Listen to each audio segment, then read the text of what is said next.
नमस्कार, बहुत बहुत स्वागत है आप सभी का।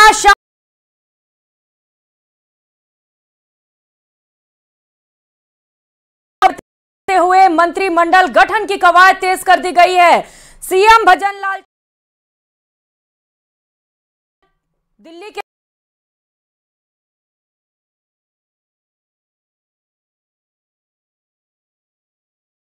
साथ भी मुलाकात प्रस्तावित है, तो वहीं शाम 5:30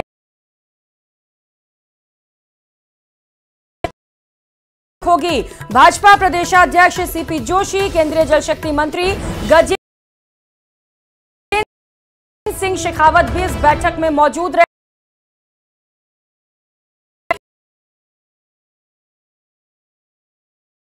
तो भजनलाल शर्मा के अंडर कौन काम करेगा, किसे जिम्मेदारियां सौंपी जाएंगी, कौन कौन मंत्रिमंडल में शामिल होगा, इसे अब कवायद तेज कर दी गई है और बैठकों का दौर भी शुरू हो चुका है। मुख्यमंत्री भजनलाल शर्मा दिल्ली पहुंचे हुए हैं, जहां पर कई खास बैठकों में वो मौजूद रहेंगे और चर्चा की जाएगी कि ये बड़ी जिम्मेदारी जो अलग अलग वर्गों में बांटी गई है, अलग अलग क्षेत्रों में बांटी गई है, ये किन्हें दिया जाए। गृह मंत्रालय से लेकर शिक्षा मंत्री किसे बनाया जाए सहित कई और ऐसे कैबिनेट्स हैं जिनकी जिम्मेदारी महत्वपूर्ण हो जाती है। ऐसे में चर्चा बेहद जरूरी है कि कौन से वो जिम्मेदार कंधे जिनके कंधे पर ये बड़ी जिम्मेदारी सौंपी जाए। तो तस्वीरें भी आपको दिखा रहे हैं। मुख्यमंत्री राजस्थान के भजनलाल शर्मा इस वक्त दिल्ली के दौरे पर हैं, जहां पर वो लगातार बैठकें कर रहे हैं। अभी भी उनकी मुलाकात लगातार जारी है और राष्ट्रपति मुर्मू से इस वक्त चर्चा कर रहे हैं, जिसके बाद एक और खास बैठक होगी। डिप्टी सीएम दिया कुमारी और प्रेमचंद बैरवा भी इस बैठक में मौजूद रहेंगे। शाम 4:30 बजे रक्षा मंत्री के साथ मुलाकात प्रस्तावित है। राजनाथ सिंह से भी चर्चा की जाएगी और इसके बाद शाम 5:30 बजे भाजपा अध्यक्ष जेपी नड्डा के आवास पर एक बड़ी बैठक होगी, जिसमें भाजपा प्रदेशाध्यक्ष सीपी जोशी सहित कई मंत्री मौजूद रहने वाले हैं। लखवीर हमारे साथ जुड़ चुके हैं। लखवीर, अब कैबिनेट को लेकर काउंटडाउन शुरू हो चुका है, कई खास बैठकें आज होने वाली हैं।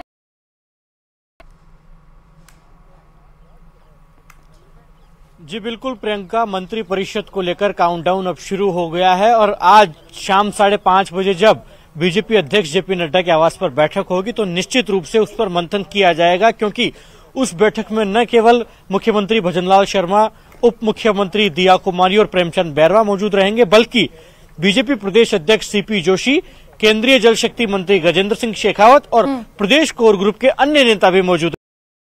बैठक में जेपी नड्डा की अगुवाई में इस बात पर मंथन किया जाएगा कि आखिरकार राजस्थान के मंत्री परिषद की शक्ल क्या हो, किन किन लोगों को मंत्री परिषद में शामिल किया जाए, क्योंकि पार्टी चाहती है कि युवाओं का प्रतिनिधित्व बढ़ाया जाए, महिलाओं का अच्छा खासा उसमें मिश्रण हो।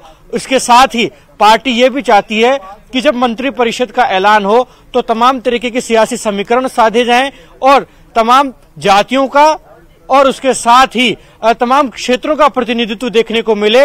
इसके लिए तमाम तरीके की कवायद की जाएगी और तमाम तरीके का मंथन आज जेपी नड्डा के आवास पर होगा, क्योंकि 2024 का लोकसभा चुनाव सामने है। इसमें पार्टी किसी प्रकार की कमी छोड़ना नहीं चाहती, तमाम तबकों को प्रतिनिधित्व देना चाहती है और इसीलिए मंथन किया जाएगा जेपी नड्डा के आवास पर। लेकिन उससे पहले राष्ट्रपति भवन में मौजूद है मुख्यमंत्री भजनलाल शर्मा और दोनों डिप्टी सीएम दिया कुमारी और प्रेमचंद बैरवा जी। उनके साथ शिष्टाचार मुलाकात हो रही है, क्योंकि मुख्यमंत्री और उप मुख्यमंत्री पद की शपथ लेने के बाद तीनों नेता पहली बार दिल्ली आए हैं।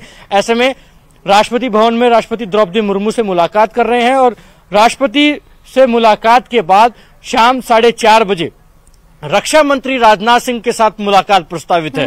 रक्षा मंत्री राजनाथ सिंह से मुलाकात करने तीनों नेता जाएंगे और राजनाथ सिंह से मुलाकात काफी महत्वपूर्ण इसलिए भी है क्योंकि राजनाथ सिंह ही विधायक दल की बैठक में बतौर पर्यवेक्षक जयपुर पहुंचे थे और विधायक दल की बैठक को राजनाथ सिंह ने ही संचालित करवाया था और भजनलाल शर्मा, दिया कुमारी और प्रेमचंद बैरवा का नाम उन्हीं की अगुवाई में सहर्ष तमाम विधायक दल ने पारित भी किया था, स्वीकार भी किया था। ऐसे में राजनाथ सिंह से जब मुलाकात होगी तो राजनाथ सिंह से मुलाकात के बाद ये तीनों नेता पहुंचेंगे बीजेपी अध्यक्ष जेपी नड्डा के आवास पर, क्योंकि शाम 5:30 बजे तमाम राजस्थान के जो दिग्गज नेता हैं वो बीजेपी अध्यक्ष जेपी नड्डा के आवास पर जुटेंगे और आगामी मंथन किस प्रकार का हो, आगामी रणनीति किस प्रकार की हो, प्रदेश में सत्ता और संगठन के बीच में सामंजस्य कैसे बैठाया जाए, प्रदेश के संगठन की और राजस्थान की सरकार की, खास करके मंत्रिपरिषद की शक्ल क्या हो। बिल्कुल, ये बड़ी जिम्मेदारी होगी लखवीर, क्योंकि कई मुद्दों को लेकर बीजेपी की सरकार में वापसी हुई है। ऐसे में जिम्मेदारियां किसे दी जाती हैं, ये देखना बड़ा ही महत्वपूर्ण होगा। आप बैठकों पर नजर बनाए रखिएगा लखवीर। बहुत शुक्रिया आपका तमाम जानकारियों के लिए। रुक कर लेते हैं एक और बड़ी खबर का। श्रीकरणपुर से बड़ी खबर है, विधानसभा चुनाव 2023 से जुड़ी कांग्रेस ने चुनाव प्रबंधन समिति का गठन किया है।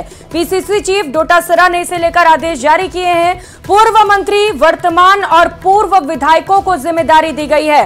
5 जनवरी 2024 को श्रीकरणपुर विधानसभा चुनाव होने वाले हैं और इसी को लेकर जिम्मेदारियां सौंप दी गई हैं। मतदान होंगे और अब कांग्रेस को आखिरी उम्मीद यही है कि कम से कम इस सीट को अपने कब्जे में ले लिया जाए।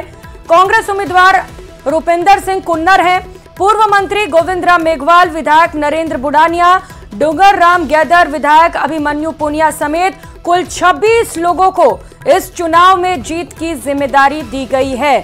तो उपचुनाव हो रहे हैं और ऐसे में कांग्रेस की ओर से अब तैयारियां तेज कर दी गई हैं। जो एक सीट जहां पर चुनाव होने वाले हैं, इसी को लेकर चुनाव प्रबंधन समिति का गठन कांग्रेस की ओर से कर लिया गया है। श्रीकरणपुर विधानसभा चुनाव से जुड़ी ये बड़ी खबर।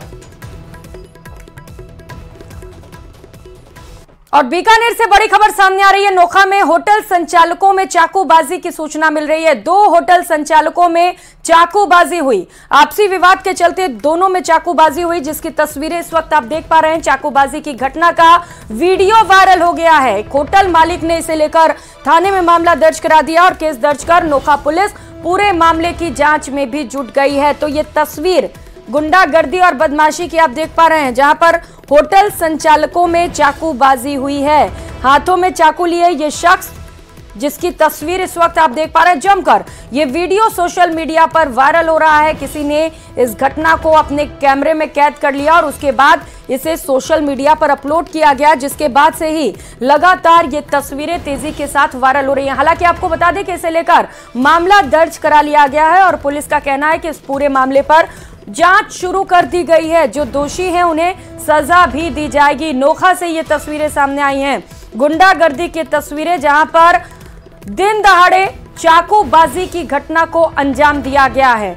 अब ये वीडियो जैसे जैसे वायरल हो रहा है, कई सारे सवाल भी खड़े हो रहे हैं। दिन दहाड़े इस तरीके से बदमाशी और गुंडागर्दी आखिर लोग कैसे कर सकते हैं? लॉ एंड ऑर्डर को लेकर सवाल उठ रहे हैं, साथ ही साथ सुरक्षा व्यवस्था को लेकर भी कई सारे सवाल खड़े हो रहे हैं। अगली खबर का रुख करेंगे। संसद भवन की सुरक्षा में सेंध लगाने वाले आरोपियों का राजस्थान से कनेक्शन सामने आया है। दिल्ली पुलिस की जानकारी के मुताबिक आरोपियों के फोन नागौर जिले में जले हुए मिले हैं। मुख्य आरोपी ललित झा की निशानदेही पर आग में जलाए गए फोन को बरामद कर लिया गया है। आगे की छानबीन की जा रही है। बता दें कि दिल्ली पुलिस आरोपियों के कनेक्शन के बारे में छानबीन कर रही थी और बीते कई दिनों से आरोपियों के मोबाइल के बारे में जानकारी जुटाई जा रही थी। दिल्ली पुलिस मुख्य आरोपी ललित झा की निशानदेही पर नागौर पहुंची, लेकिन वहां जो कुछ हाथ लगा वो जले हुए हालात में था। आरोपियों के मोबाइल आग के हवाले कर दिए गए थे। दिल्ली पुलिस ने आरोपियों के मोबाइल के पार्ट्स बरामद कर लिए हैं और उसे सीज कर लिया गया है। पुलिस के सबूत के आधार पर अब आगे की जानकारी जुटाई जा रही है।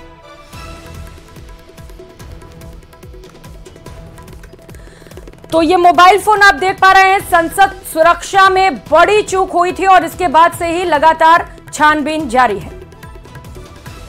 दिसंबर को जिस तरह से संसद के अंदर में सुरक्षा व्यवस्था में चूक का मामला सामने आया, इसके साथ ही जिस तरह से एक साजिश के तहत संसद भवन के अंदर और संसद भवन के बाहर जिस तरह से एक बड़ा हंगामे को अंजाम दिया गया था, तो इस मामले में दिल्ली पुलिस की स्पेशल सेल के द्वारा 6 आरोपियों की गिरफ्तारी हुई है और इसी मामले की तफ्तीश के दौरान में कई महत्वपूर्ण जानकारियां स्पेशल सेल को मिल रही हैं। जिस तरह से स्पेशल सेल के सूत्र की अगर माने तो जिस तरह से इस मामले में राजस्थान से भी एक कनेक्शन जुड़ता हुआ नजर आया और राजस्थान में जिस तरह से वहां पर ललित झा पहुंचा था, ललित झा के पास अन्य आरोपियों का मोबाइल फोन था। जिस वक्त में संसद भवन के अंदर में हंगामे को अंजाम दिया जा रहा था, उस वक्त में तमाम आरोपी अपने मोबाइल फोन को ललित झा के पास में सौंप करके वो संसद भवन के अंदर और बाहर वहां पर गए थे। उस वक्त में ललित झा वहां से फरार होता है और राजस्थान पहुंचता है। राजस्थान पहुंचने के बाद नागौर इलाके में एक खेत में वहां पर पहुंचने के बाद उन तमाम फोन को नष्ट कर देता है, जला देता है और क्षतिग्रस्त हालत में वहां पे छोड़ करके निकल जाता है। और इस मामले में जब बाद में वो सरेंडर करता है, जब उसकी औपचारिक तौर पर गिरफ्तारी होती है, तो इस मामले में विस्तार से पूछताछ करने के बाद ललित झा को लेकर स्पेशल सेल की टीम राजस्थान के नागौर इलाके में पहुंचती है। और वहां पहुंचने के बाद जिस तरह से इस मामले की आगे पड़ताल की जा रही है, जिस तरह से इस मामले में जब उससे विस्तार से पूछताछ की गई, तो उसके बाद उसने इस बात को स्वीकार किया कि किस जगह पे उसने मोबाइल फोन को फेंका था। तो वहां से दिल्ली पुलिस की टीम ने उस फोन को बरामद कर लिया है और फोन को बरामद करने के बाद आगे की तफ्तीश को अंजाम दिया जा रहा है। तो कहीं न कहीं सबूतों के साथ छेड़खानी और सबूतों को नष्ट करने का जो मामला है वो भी यहाँ पे देखने को मिला है। इसके साथ ही जो 6 आरोपियों को जिस गिरफ्तारी जो हुई है, उन 6 आरोपियों को अब अलग अलग स्थानों पर लेकर जाने की भी तैयारी स्पेशल सेल के द्वारा किया जा रहा है। जिस तरह से सागर शर्मा की अगर बात करें तो सागर शर्मा मूल रूप से वो उत्तर प्रदेश के लखनऊ का रहने वाला है, तो वहां पर भी स्पेशल सेल की टीम उसे लेकर जाएगी। इसके साथ ही जो आरोपी कर्नाटक का रहने वाला है उसे कर्नाटक लेके जाएगी। इसके साथ साथ जो नीलम आजाद है, जो मूल रूप से हरियाणा की रहने वाली है, उसको हरियाणा के जिंद और हिसार में लेकर जाएगी। तो एक तरह से कहा जा सकता है कि यह मामला बेहद संवेदनशील है। इन तमाम मामलों की गंभीरता को देखते हुए स्पेशल सेल की टीम विस्तार से इस मामले की तफ्तीश में जुटी है। जल्द ही इस मामले में कुछ और खुलासा देखने को मिल सकता है। शंकर आनंद, न्यूज़ 18, दिल्ली।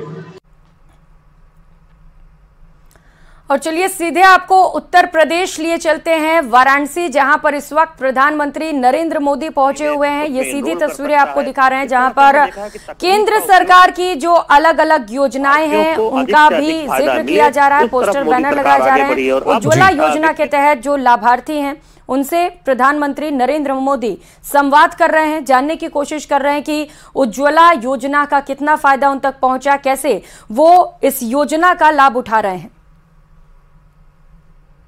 जा रहे हैं, जिससे लोगों को जानकारी मिल सके। तो आज हम देख रहे हैं प्रधानमंत्री नरेंद्र मोदी इस वक्त जिस स्टॉल पर है, उज्ज्वला के जो लाभार्थी हैं तो वो वहां पर बैठे हैं, उनसे प्रधानमंत्री नरेंद्र मोदी संवाद कर रहे हैं, उनसे पूछ रहे हैं। हमने आयुष्मान के जो लाभार्थी हैं उनसे देखा, प्रधानमंत्री ने बातचीत की, स्वनिधि योजना के लाभार्थी से बात की। तो इस तरह से तमाम स्टॉल यहाँ पर लगाए गए हैं, इस तरह से आगे बढ़ रहा है भारत। तो प्रधानमंत्री नरेंद्र मोदी वाराणसी पहुंचे हुए हैं, जहां से वो सांसद भी हैं और यहां पर महिलाओं से बातचीत कर रहे हैं। वो महिलाएं जिन्हें उज्ज्वला योजना का लाभ पहुंचा है, उनसे समझ रहे हैं कि कैसे इसका फायदा उन तक पहुंच रहा है और इस योजना को ज्यादा से ज्यादा लोगों तक कैसे पहुंचाया जाए, इसे लेकर भी लगातार विचार कर रहे हैं। तो उज्ज्वला योजना प्रधानमंत्री नरेंद्र मोदी का महत्वाकांक्षी योजना, जिसके जरिए उन्होंने ये कोशिश की कि ज्यादा से ज्यादा लोग गैस सिलेंडर से घर में खाना पका सके। उन्होंने कहा कि बहन बेटियों को जिस तरीके से धुएं से दिक्कत आती है उसे दूर करने के लिए ये योजना लागू की गई।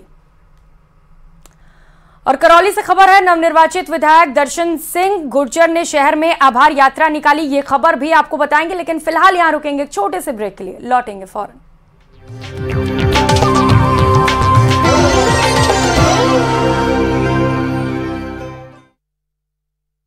New and advanced. अब बात एक और रोचक तस्वीर की, और बात बर्थडे बॉय यानी कि मुख्यमंत्री भजन लाल के जन्मदिन के जश्न की। पदभार संभालने के बाद सीएम सचिवालय से बाहर निकले, जहां उनके साथ लोगों की भारी भीड़ मौजूद रही। दिग्गज बीजेपी नेताओं की मौजूदगी में सीएम भजन लाल शर्मा ने केक काटा और अपने जन्मदिन के मौके पर मिले इस खास तोहफे और जनता के अपार प्यार का धन्यवाद दिया। Bureau report, news 18, Rajasthan.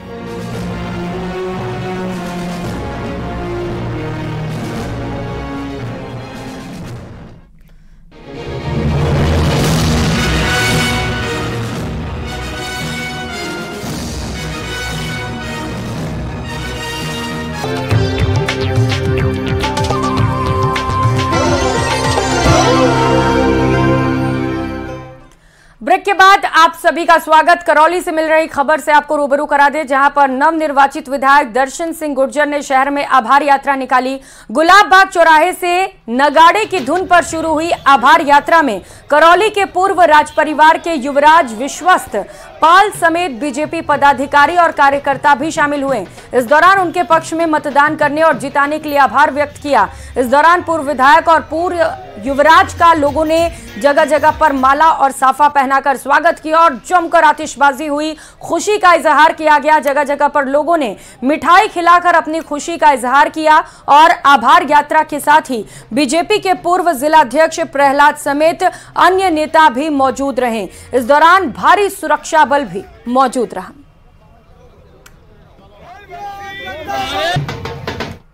तो वहीं आरपीएससी के सदस्य कर्नल केसरी सिंह ने रामदेवरा पहुंचकर जन जन के आराध्य देवता बाबा रामदेव की समाधि के दर्शन किए। इसी के साथ ही देश और प्रदेश में खुशहाली की कामना को लेकर विशेष रूप से पूजा अर्चना की। कर्नल का स्वागत साफा और माला पहनाकर किया गया। इसके अलावा पंचायत समिति साकड़ा के प्रधान ने स्मृति चिन्ह स्वरूप बाबा रामदेव की प्रतिमा भेंट की। इस अवसर पर उन्होंने पवित्र राम सरोवर तालाब, पर्चा बावड़ी, झूला पालना सहित अन्य दर्शनीय स्थान का घूमकर भ्रमण भी किया।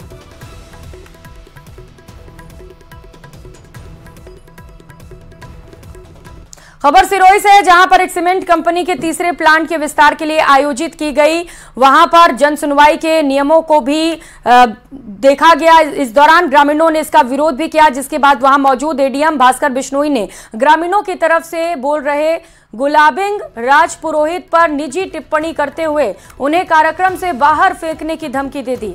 ग्रामीणों का आरोप है कि नियमों के खिलाफ पर्यावरण जन सुनवाई आयोजित की गई है, जिसे सार्वजनिक जगह पर ना करके कंपनी ने अपने ट्रक यार्ड में रखा है। इसके अलावा इस जन सुनवाई को तय समय से 1 घंटे पहले ही शुरू कर दिया गया। पिंडवाड़ा शहर से पहुंचे शहरवासियों और आसपास के ग्रामीणों ने इसका विरोध किया, जिसके बाद एडीएम भास्कर बिश्नोई भड़क गए और गुलाब पुरोहित की निजी टिप्पणी करते हुए माइक पर बोलने से उन्हें रोक दिया और बाहर फेंकने की धमकी दे दी।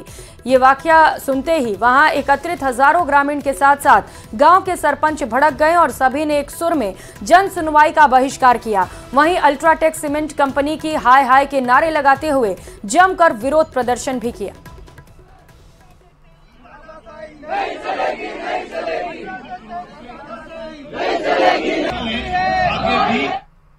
उधर नागौर जिले के मेड़ता सिटी में संपत्ति के विवाद के कारण एक पूरे परिवार ने जहर खाकर सुसाइड की कोशिश की। चारों की हालत गंभीर होने पर उन्हें रेफर किया गया, जहां उनकी हालत स्थिर है। बता दें कि संपत्ति के विवाद के चलते युवक ने अपनी पत्नी और 2 बेटियों के साथ जहर खा लिया, जिसके बाद आनन फानन में परिवार के लोगों ने मेड़ता पुलिस को सूचना दी और इसके बाद पुलिस ने चारों को अस्पताल पहुंचा दिया। फिलहाल पुलिस पूरे मामले की जांच में जुटी है। को लेकर आपस में बातचीत वगैरह चल रही थी, तो इसी दरमियान उस कैलाश ने, जो सबसे छोटा भाई है, उसने और उसकी पत्नी और 2 बच्चियों ने पॉइजन पी लिया था। तुरंत जैसे ही थाने पर इत्तला मिली तो सीआई साहब पहुँचे, मैं भी पहुँच गया था और चारों ही घायलों को हॉस्पिटल ले गए और वहाँ से अभी अजमेर रेफर कर दिया गया। खबर दौसा से है, जहां पर कॉलेज छात्राओं के साथ राह चलते छेड़खानी करने के मामले में पुलिस अब तक आरोपियों को पकड़ नहीं पाई। पीड़ित छात्र का कहना है कि आरोपियों ने पहले उनके साथ कई दिन तक छेड़खानी की और उसके बाद किसी नुकीले हथियार से उन पर हमला किया। इस बाबत पीड़ित ने आरोपियों के खिलाफ शिकायत दर्ज करा दी है। जानकारी के मुताबिक केस दर्ज होने के 3 दिन बाद भी पुलिस के हाथ अब तक खाली हैं। पुलिस का कहना है कि आरोपियों की गिरफ्तारी के लिए कोशिशें की जा रही हैं और जल्द ही उन्हें पकड़ लिया जाएगा। आपको बता दें कि 11 और 12 दिसंबर को जहां छात्राओं के साथ छेड़खानी की वारदात हुई, तो वहीं 14 दिसंबर को उन पर नुकीले हथियार से हमला किया गया।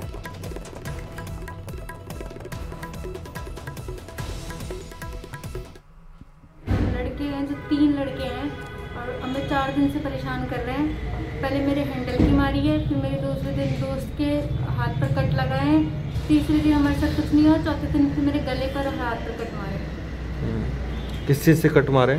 शायद ब्लेड थी उनके हाथ में। ये कॉलेज की 2 बच्चियों ने कोई बाइक सवारों द्वारा कोई नुकीली चीज़ से हमला करने का आरोप लगा कर प्रकरण दर्ज करवाया।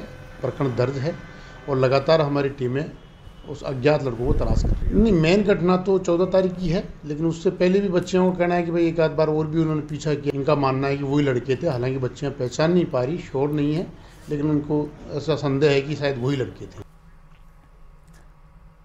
अगली खबर टोंक से है, जहां कुएं में शव मिलने के मामले में चल रहे हंगामे में परिजनों और प्रशासन के बीच सहमति बन गई। बता दें कि 13 साल के बच्चे का शव कुएं में लटकता मिला था और शव के हाथ और पैर गला रस्सी से बंधा हुआ था। मामले में एसपी ने ग्रामीणों को आश्वासन दिया है कि आरोपियों की जल्द गिरफ्तारी होगी। फिलहाल आश्वासन के बाद परिजन शव के पोस्टमार्टम के लिए राजी हो गए हैं।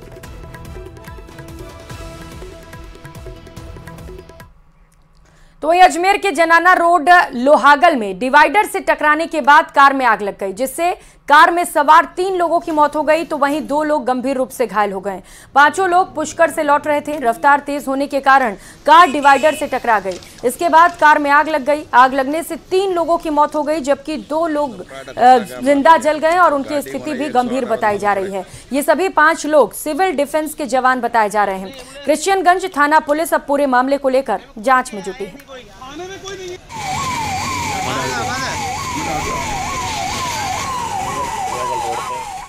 रिक्ट कार थी, वो डिवाइडर से टकराई। उसमें 5 लड़के थे। उसमें अचानक आग लगी गाड़ी में। मौके पर जो लोग पहुंचे उन्होंने उनको बचाने का प्रयास भी किया था, क्योंकि 2 तो बुरी तरह से झुलस गए थे। 2 की मौके पर डेथ हो गई थी, एक यहाँ जेलन में डेथ हुई थी। 2 अभी इसमें उपचाररत है। एक को जयपुर रेफर किया अभी। खबर अलवर से है। पुलिस ने अवैध देसी कट्टे के साथ एक आरोपी को गिरफ्तार किया। कोतवाली पुलिस मुखबिर की सूचना पर हथियार के साथ वारदात को अंजाम देने जा रहे अमन जोशी उर्फ कन्नू को गिरफ्तार कर चुकी है। इत्तला पर कार्रवाई की गई, जिसमें अमन जोशी उर्फ कन्नू पुत्र मनोज कुमार जोशी, जाति ब्राह्मण, उम्र 19 वर्ष, निवासी धोबीपाड़ा, अशोक टाकीज, थाना कोतवाली अलवर को एक देसी कट्टा अवैध 315 बोर में एक जिंदा कारतूस की गिरफ्तार किया गया है। आरोपी का पूर्व में भी सजाया भी रिकॉर्ड है। आरोपी को आज माननीय न्यायालय में पेश किया जा रहा है। और कर लेते हैं बड़ी खबर का। जैसलमेर से बड़ी खबर है, जहां पर अधेड़ ने पेड़ से फंदा लगाकर आत्महत्या कर ली। रातड़िया निवासी रामाराम चौधरी के रूप में मृतक की पहचान हुई है। सूचना पाकर पुलिस मौके पर पहुंची। पुलिस ने शव का पोस्टमार्टम कराकर शव परिजनों को सुपुर्द कर दिया। आत्महत्या के कारणों का फिलहाल खुलासा नहीं हो सका है। शव के पास कोई भी सुसाइड नोट भी नहीं मिला है। बनियाना पुलिस अब पूरे मामले को लेकर जांच में जुटी हुई है।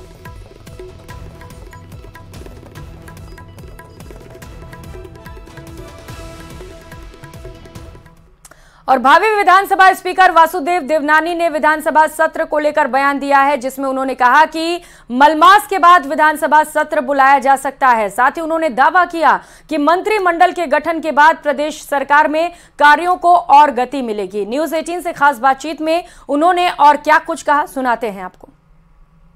इस तरह से प्रदेश की जो सरकार है उसको गति मिलेगी। मुझे लगता है प्रदेश की सरकार गठित हो गई है, अपना काम करना उसने प्रारंभ किया है। मुझे लगता है बहुत जल्दी वह जो जन समस्याएं हैं, उनसे जो अपेक्षाएं हैं, वो पूरा करने की वो कोशिश करेंगे। मुख्यमंत्री जी बने हैं तो मुझे लगता है सब चीज़ सार्थक रूप से और अच्छी होगी। मंत्रिमंडल को लेकर के कई तरह के कयास, कई तरह की चर्चाएं अभी चल रही है सर। इस तरह से कौन कौन से नाम आप देख रहे हैं और कब तक ये हो सकता है? ये विषय मुख्यमंत्री जी का है। इस प्रश्न का उत्तर भी वही देंगे और मुझे लगता है सब चीज़ अच्छी तरह से आगे बढ़ेंगी। सदन को लेकर के अब जो सत्र बुलाने को लेकर के उसको क्या प्लानिंग? सत्र जरूर हम सोच रहे हैं कि मलमास जैसे समाप्त हो उसमें हम बुलाने की अनुशंसा करेंगे और तब बुलाएंगे। और पहले भी हमेशा जनवरी के मलमास के बाद ही होते आए, उधर से हम बुलाएंगे। और पहले तो अभी प्रोटेम स्पीकर का राज्यपाल महोदय उसको नॉमिनेट करेंगे, सारे विधायकों की शपथ होगी और उसी समय अध्यक्ष का चुनाव होगा। उसका अनुरूप फिर गाड़ी आगे कार्रवाई बढ़ेगी। अपराध, महिला अत्याचार और पेपर लीक को बीजेपी ने जिस तरह से चुनाव में मुद्दा बनाया और मुख्यमंत्री ने आते ही सबसे पहली प्रेस कॉन्फ्रेंस में यही बात कही, किस तरह सरकार की प्राथमिकताएं रहने वाली हैं? नई सरकार जिन मुद्दों को लेकर के जीत करके आई है, मैं समझता हूँ उन मुद्दों को निश्चित प्राथमिकता से वो हल करेगी। और बाकी इस तरह के सरकार के जो प्रश्न हैं, मुद्दे हैं, उस पर मैं संवैधानिक मर्यादाओं के रहते हुए इस सीमित मात्रा में ही उनसे अपनी टिप्पणी कर सकता हूं। लेकिन उनसे उम्मीद है कि जिन मुद्दों को उन्होंने उठाया उन मुद्दों को वो पूरा करने की कोशिश करें। सदन में सर जिस तरह से हंगामेदार परिस्थितियां हम देखते रहते हैं, संसद में भी ऐसा देखने को मिलता है, किस तरह से जनता के मुद्दों पर, जनहित के मुद्दों पर बातचीत हो सके, सार्थक बहस हो सके, ये कोशिश होगी? कोशिश करूंगा कि ऐसी स्थिति न बने, क्योंकि यह विधानसभा का जो मंच है वह जन समस्याओं को और वहाँ पे उठाने के लिए है। पक्ष और विपक्ष दोनों इन मुद्दों को रखें और लेकिन साथ में जो विधानसभा की मर्यादाएं हैं, विधानसभा के नियम हैं, विधानसभा की जो परंपराएं हैं, उन सब का पालन करते हुए जन समस्या का उठाएं और एक सार्थक बहस हो और उसके आधार पे जनता की जो आगे विकास करने की और समस्याओं के समाधान की जो स्थिति है वह क्रियान्वित हो। हम सोचते हैं हम सब लोग जनता की सेवा करने के लिए वहाँ पे पहुँचे। दायित्व तो अलग अलग है, लेकिन दोनों अपना दायित्व का निर्वहन करते हुए उसके जनता के हित की बात की जाए और सार्थक बहस हो और कभी किसी प्रकार के आपस में मुद्दे उठें तो आपस में बातचीत के द्वारा और सार्थक बहस के द्वारा ही उसका समाधान किया जा सके। कैमरा पर्सन दिलीप चेची के साथ महेश दाधिच, न्यूज़ 18 जयपुर।